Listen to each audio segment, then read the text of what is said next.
रास्ते का पत्थर। ये एक शॉर्ट मोटिवेशनल स्टोरी है। एक राजा ने अपने सैनिकों को सड़क के बीच में एक बड़ी चट्टान रखने के लिए कहा। चट्टान को बीच सड़क में रखवाकर राजा ने अपने सैनिकों से छुपकर उस चट्टान पर नजर रखने के लिए कहा कि देखना उस चट्टान को रास्ते से कौन हटाता है। लोग उस जगह पर आते रहे और जाते रहे, लेकिन किसी ने भी उस चट्टान को रास्ते से हटाने की कोशिश नहीं की। उस चट्टान के पास से लोगों के गुजरने वालों में राजा के कुछ करीबी लोग और शहर के बड़े व्यापारी भी शामिल थे, और उनमें से कुछ तो राजा को ही कोसने लगते कि क्या राजा इस चट्टान को भी रास्ते से नहीं हटवा सकता। लेकिन किसी ने भी उस चट्टान को रास्ते से हटाने का प्रयास नहीं किया। ऐसा काफी दिनों तक चलता रहा। एक दिन एक किसान अपनी सब्जियों के साथ उधर से गुजर रहा था। उसने चट्टान को रास्ते में पड़े देखा और सोचा कि सबको इस चट्टान की वजह से कितनी तकलीफ हो रही है। उसने अपनी मजबूत लाठी से उस चट्टान को एक तरफ धकेलने की कोशिश शुरू की।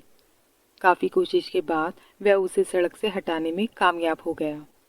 चट्टान रास्ते से हटाने के बाद किसान अपनी सब्जी को उठाकर जाने ही वाला था कि अचानक उसकी नज़र एक पोटली पर गई, जो ठीक उसी जगह पड़ी थी जहां से उसने वह चट्टान हटाई थी।